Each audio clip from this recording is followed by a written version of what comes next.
sometimes in life we learn from what not to do. I didn't really have great examples of managers that I had had. We have always been a distributed team, and I think that really gave us an advantage. I didn't have to figure out and try to create some culture built on trust and kindness and compassion and clarity because we had it. People are more agile with their choices and moving. People can move without repercussion. They can earn more money. They can sort of follow their pursuits and dreams if something isn't working for them. So how do I create this experience that feels really good for them? I want to create the best place for them to work and learn and grow so that they can work anywhere. And I think that's part of the culture of work now. Welcome to another episode of Team Anywhere, where CEOs, leaders, and experts at building teams, companies, organizations, and amazing cultures share how to lead from anywhere in the world.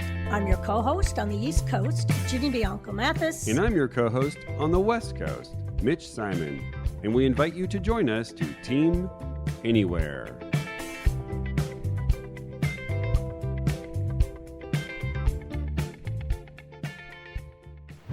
Hello and welcome to another episode of Team Anywhere. I'm your host on the West Coast. We also have our guest is also on the West Coast of a different state.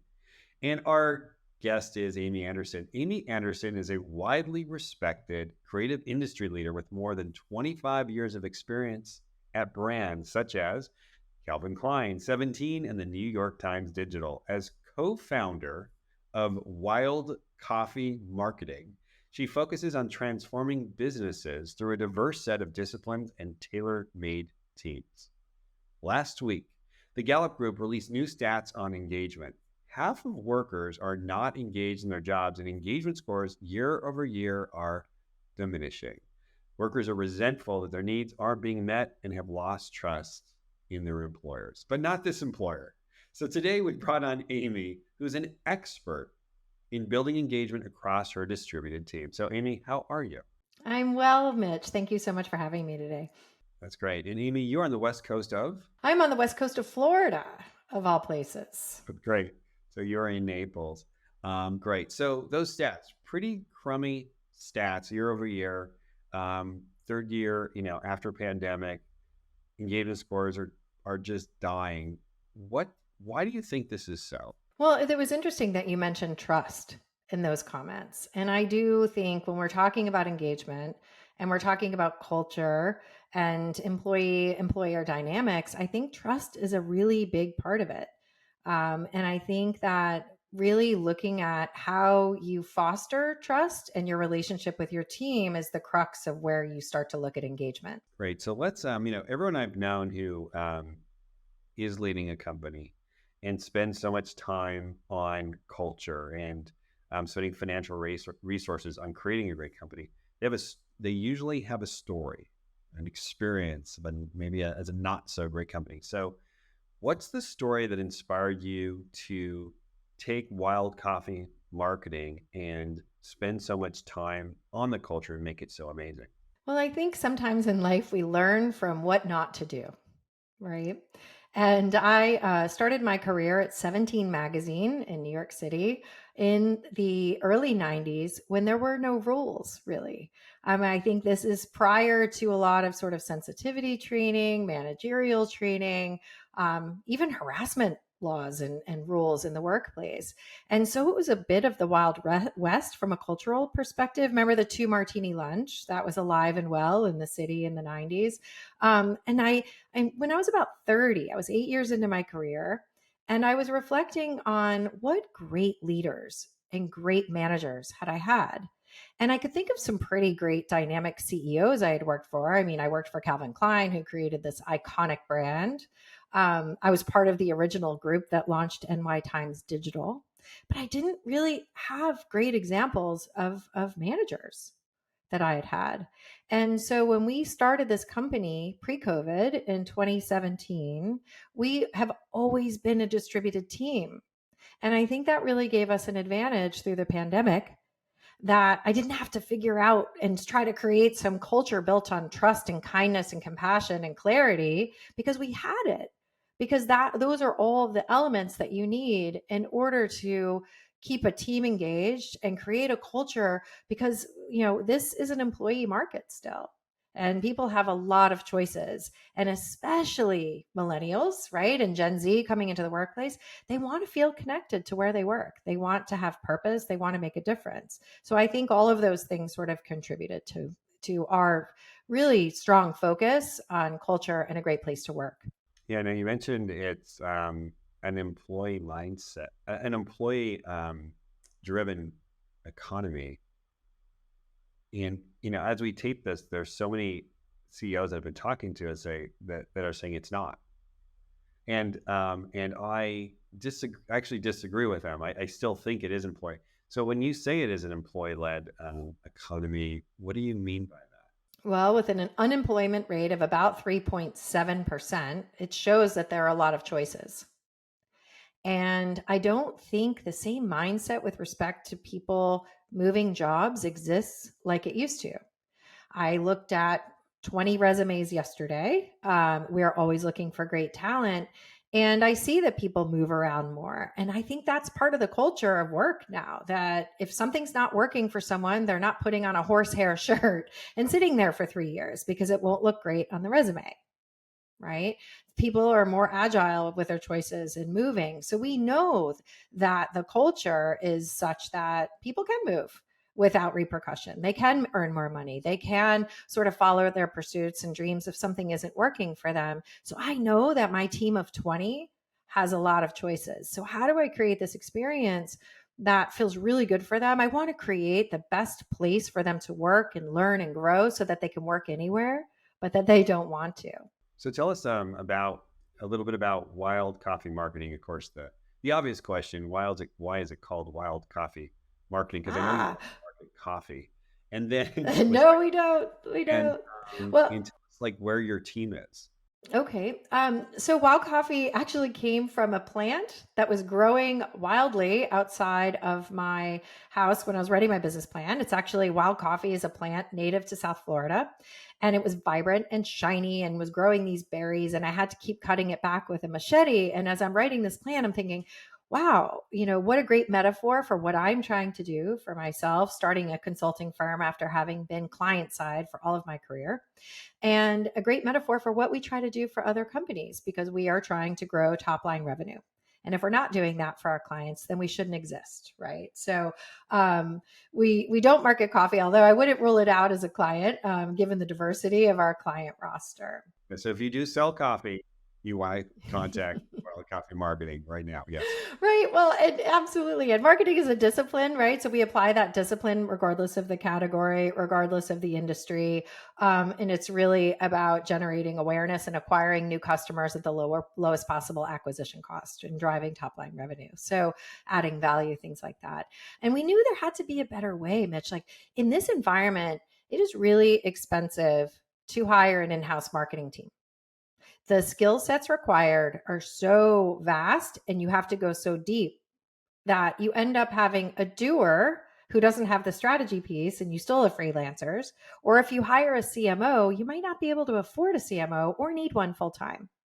So that's really sort of at the root of what we're doing. Is I am passionate about helping companies grow. And I believe every company, from 5 to 100 million should have a CMO and have that strategy in place so that the marketing that stems from it makes sense. Yeah. So you're a fractional CMO company? We are. So we're a fractional CMO company, but we also do full outsourced marketing teams. So someone may come to us and say, look, I need strategy. We're divesting a new product line and spinning this off, or we're trying to grow, or we've outgrown our current marketing function. So we'll go in and do that strategy for them, and then a plan. And then we actually have fractional teams that can carry out the plan. So that includes marketers, not just account directors or account executives. They're actual marketers. And then we have our own creative services teams. So everything from social media to content writing to design, video, we have that creative team in-house. So it's really strategy all the way through implementation. We're able to handle on a fractional basis. And what that does is allows companies to cover all those bases, but it also lowers the cost structure. You're not paying a premium to outsource at all. Right. And so usually what I find fascinating is when the client is choosing a provider in this term, this is strategic marketing and all the things that come with it. They like to know what's the leader's mindset and how is the leader treating his or her team such that they know that they're going to get really good work out of it. So what is your approach? What's your mindset when you're managing a distributed team so that they do stay engaged? Well, I think, we talked a little bit about trust in creating that.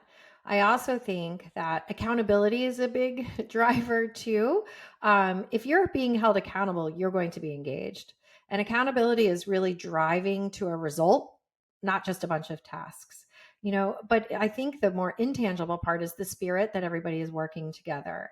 And if we're not collaborating and cooperating and communicating, then we are not able to produce those results. And it was funny, last year we had an offsite meeting and I had found a video, and the video was a turtle on its back. And all of a sudden, I think Bob Seger is playing in the background, and all of a sudden you see all the other turtles run to the turtle on its back and flip it over. And I said, what an awesome analogy for what I am asking of this team and how I want them to work together, because I want them to feel safe and supported, even though we are 20 people in 7 states. So as soon as I went to click and play the video, it didn't work. And so 3 different people came running up to the front of the room to help me fix the video. And they didn't even know I was about to show turtles flipping another turtle. So I said, you all just demonstrated exactly what I expect. And I'm trying to create from you in the spirit of cooperation and helping each other. And then I showed them the Flip the Turtle video. So Flip the Turtle has really sort of become part of our lexicon. We were in a meeting the other day talking about onboarding a new franchise client with 50 locations who should have hired us 6 months ago. And so we have a lot of onboarding and catching up to do for them really quickly. And someone said, hey guys, there's going to be a lot of flipping the turtle next week. So that you're creating culture that has started to be ingrained in your team when it's become part of the lexicon and the language of how people talk about approaching each other. Yeah, I think I saw the video several weeks ago, and it was impossible not to feel all this empathy and emotion for an upside down turtle. It was just, and then exactly. To watch, we definitely have to put the link in the notes on where you can watch a turtle being flipped. But yeah, no, it's good it's nice to know, and I can imagine all your swag with the upside down turtle. Oh, absolutely. All the meeting stuff this year has Flip the Turtle. Right. We do a lot with animals. It's funny. Our icon for our logo is a bear.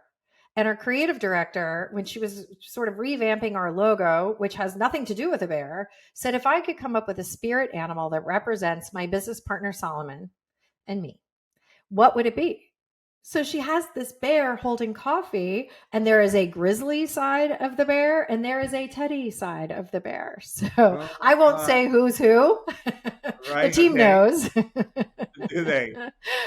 Yes. But it's just that, like it's little things and the micro interactions between your team members during the day. It's part of your symbolism as a brand. It's part of your process, right? Process is important when creating accountability so that the left hand is talking to the right hand, right? So that no one's confused because you don't have the opportunity to walk down the hallway and say, hey, where are you with this? And so communicating that thing up, sharing information, right? Creating process that supports so that people know where they need to be is really critical to keeping people engaged and keeping things running smoothly. And 2 nights ago, we found out we made the Inc. 5000 list of fastest growing private companies in the US. And I think that, we figured a few things out over the years with scaling and distributed teams. So. Hey, we're taking a quick break to remind you to support our podcast by hitting the subscribe button and leaving us a review. Your feedback means the world to us, and it helps us continue to bring you more engaging and thought-provoking content for leadership and remote work. What does an accountability conversation sound like on your team when, let's say, someone hasn't come through with what they promised, if that actually ever happens? And I'm guessing right now you're the grizzly, Amy, but I'm just it's the smile, right? That's a good question. It doesn't. I think the communication, one thing that we do when I talk about systems and processes, we have a project management software designed for agencies like us to manage workflow, but it does something interesting at the end of the day. It triggers a reminder or a prompt that said, what did you work on today? Right. And so at the end of every day, everyone, we have nicknames for clients like DD, LS, CS. We know who they are, the initials, the acronyms. And everybody just gives a brief snapshot of what they worked on that day. So we really try to stay ahead of it. I can see what everybody's doing. That's not a micromanaging technique. That's our, and I'll send, I call them love notes, which is probably not professional or appropriate, but that's what I call them in my head, is I'll send love notes to people and say, wow, like what a day yesterday. I can't believe you got through that skiff project that we had been working on for 3 weeks, or way to close that. And so I think that sharing information helps you acknowledge and helps you have some visibility about what's going through the organization. The other is our Friday team meeting. I really believe in being together in person. So we fly everyone in once a year, fly our senior team in once a quarter, and an all team meeting every Friday at 11 a.m. And what that does.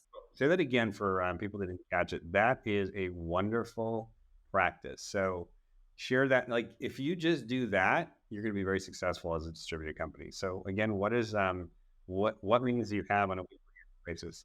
Yeah. So the cadence once a year, everyone, because it's a big investment to fly in everyone. We have team members in Seattle, California, Virginia, Boston, Texas. So we fly everyone in once a year. And we asked them last year, what do you want to get out of this meeting? Like, what do you want to accomplish? What do you want to learn? I'll ask them sooner than at the meeting this time. And 90% of them said, we really just want to spend time together and have a lot of fun. So to be activity based in that, right? So we went, this year I think we're going bowling, we're doing karaoke, not just meetings and dinner. I think we should be creative and sort of unleash activities that help everyone be together. Then once a quarter, and this is an EOS, Entrepreneurial Operating System, cadence. Once a quarter, we do a quarterly planning meeting, looking back on the last quarter, looking ahead at the next quarter. And we fly the senior team in once a quarter, full day of meetings and dinner. And that really helps us look like we can do some postmortems on some projects. We can look at results, and we're very transparent with revenue numbers about hours, new client pipeline. I believe in that. Everybody should know their company's doing well, or if they're at risk, what's happening, what are the challenges, because they want to contribute to that and help. And then every Friday, whole team meeting virtually on Zoom. And what's important about that meeting is that we do an icebreaker at the beginning of every meeting. Typically, it's what's your best business moment of the week and what is your best personal moment? Because I want to see what are they proud of? What did they accomplish? What lights them up? What is their highlight of their work? And oftentimes they talk about the collaboration bench. It's so interesting. You say, we call them pods instead of teams. We had a cross-pod collab meeting and we got to share all these ideas and it was really fun. And I got to dive deep into a client. So I see, wow, these cross-pod meetings, this collaboration is important. How can I foster more of that for them? And then good personal, I want to know what's going on in their lives. I want to know what's happening with their families, what their plans are, what they love to do, what concerts they're going to, what they do in their spare time, so I can know them because I care about them. I'm honored they have chosen to work with us on this stop in their careers. That's important to me. I love that. So I just I'm reading a book on rituals, and we're going to have someone on in a couple of weeks about rituals. And it sounds like what you've done is created some incredible rituals. I love the ritual at the end of the day, what have you accomplished? So that you can send love notes. I think love notes is great. We're actually going to have someone on the podcast who's going to talk about love and leadership. So I'm all for love. Yeah, I think that's great. That's so great. And it's funny that we try to separate the love from our professional, and I do love them. They're amazing human beings. And I think that's part of being a great leader. And what's so important to me about the culture we've created is seeing people in their full humanity. They are not employees or team members even. They are human beings who made a choice to trust me to help them, guide them, and lead a company to support their families for their survival in some ways, right? So I think it's interesting that I'm even just reflecting on separating love from that, but that is how I feel about them, Yeah, it's interesting. one of the things I've been listening to recently is yeah. So we all meet, we all share what's most important in our lives, and then we get work done. And then I'm thinking, that is the work. That is the work, which is making those connections. Are there any other practices that you do that helps keep engagement high amongst your team? Absolutely. 90-day reviews. I'm in the middle of them. My best business today in our meeting this morning was I love doing these reviews. And do you remember the days of annual reviews? Those confound me now. I'm like, wait, I used to go into those reviews and I think, wait, did you just withhold this feedback from me for 1 year? For 11 months and 29 days, right? Yeah, because you could have told me that 11 months and 29 days ago that I had an opportunity for growth, right? So I do not believe in annual reviews. I believe in 90-day reviews. And we have a really, really fun format that we use. They're goal-oriented, right? Are you living our core values? Have you, are our clients happy? Are you growing top line revenue? Then we do our goals for the next quarter. So they come to us and they say, this is what I want to accomplish in the next 90 days. We talk about those together. Are they feasible? Sometimes they are a little too ambitious. I'll pull them back from some of them. Did you accomplish your goals from last quarter? We go through those. Then we ask them on a scale of 1 to 10, what is your energy rating? And I love this piece because I'm genuinely curious how they are doing. If they are at a 10, amazing. How do we keep you there? If you're at an 8, how do I get you to a 10 and why? So I think that it allows for conversation, which is what I believe a review needs to be, about where they are and how I can help get them to this sort of optimal level of performance, happiness. Someone in the review yesterday said job 8, management 10, company 10.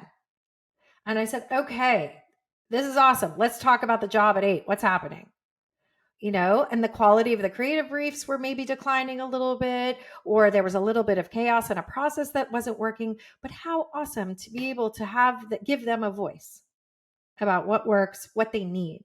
And I think we all need to look at what our team needs, because ultimately, if we're running a business, let's optimize our amazing, valuable team members, right? And make sure that their needs are met. Yeah, I love that. I love that practice of asking your energy. Also, even being able to go back, like, okay, so last quarter you at this, and it's gone down or it's gone up. Just to look at that and for each employee to know that my boss really cares about my energy, because that's really at the core of who I am. Right. It could be a 5, and they could say, you know what, I'm having trouble at home. And why shouldn't we know that? Or, we just had a team member go through a major life change with a divorce. I'm so glad I knew. And if she was at a 5, I would know she's struggling. So my goal is, how can I support you through this as your employer, knowing that it's temporary, and also from a business perspective, ensuring that we don't have any gaps, right? And that's really, really important. And that's flipping the turtle, right? Like, hey, team member here in this pod is struggling right now. How can we go flip the turtle for her while she gets through this? And, nobody wants to work in a place where you sort of suffer alone, or you have to keep things secret, or people don't care what you think. And in those reviews too, Mitch, we ask, I'd like to do more of, I'd like to do less of. I love doing this. I hate doing this, right? Our director of brand strategy and content inevitably says math. Don't give her math. Really, how funny. Yeah, math's always on there. But that's how I discovered that somebody I didn't know loved doing PowerPoints and Google Slide documents and decks. You unearth, people are good at what they love, and people love what they're good at, right? So when you're asking these and these are every 90 days, this isn't once during onboarding, because that could shift too. So we just did those for the quarter this week, and there were just some really, really powerful conversations. You have been distributed for the duration of your company? Correct. Yes. Correct. Okay. So you were early on the game with the rituals that really bind people, create connection, and create engagement. Yeah, we were concentrated in Southeast Florida at first. We would see each other, but still then we didn't see each other that much. We were working so hard, and clients are on client sites. COVID actually helped us without having to spend as much time in person. But now I was in Atlanta for 2 days this week with a client and executive team meetings because we do sit in the C-suite in our engagements. And gosh, it was just a reminder how valuable that time is together.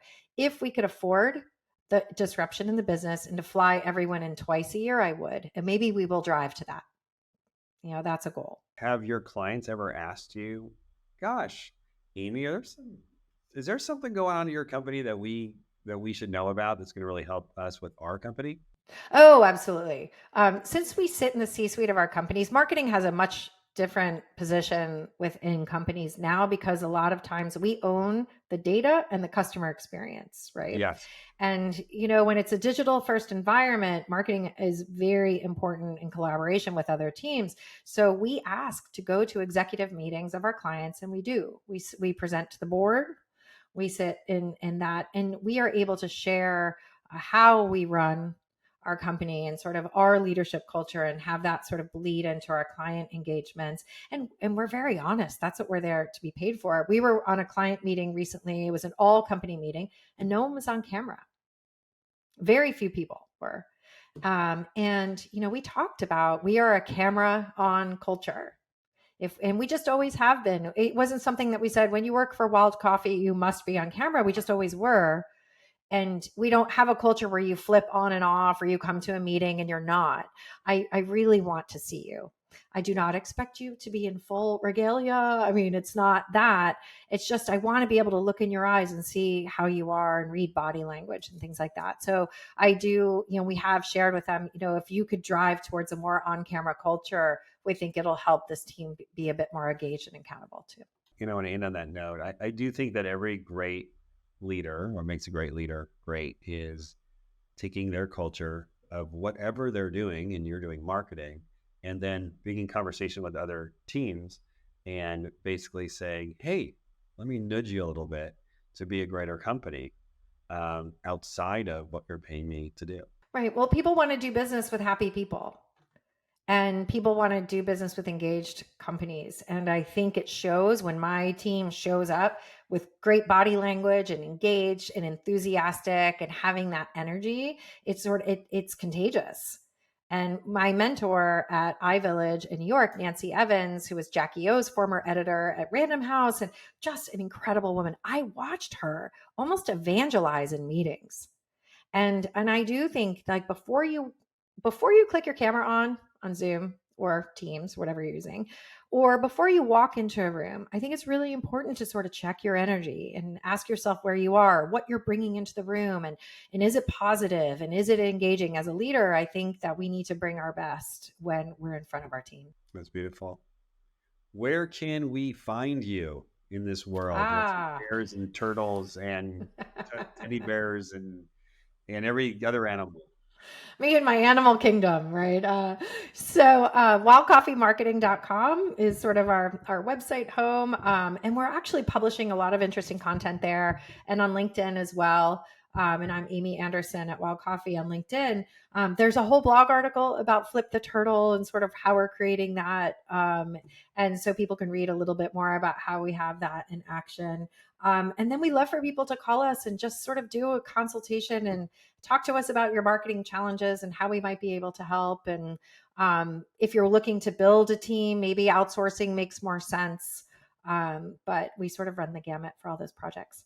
Great. Well, this has been a delight. And I want to thank you. I'm so glad we got connected. And we get wild coffee marketing. Look for the grizzly, look for the teddy. Thank you so much. If you love this episode, which I have so much, please share this episode with your friends, your family, your colleagues. And we'll see you next time on our next episode of Team Anywhere. We hope you enjoyed this episode. Don't forget to hit the like button and subscribe to our channel for more engaging content from our podcast. And if you enjoyed this episode, please share the video with your friends so they can join the conversation too.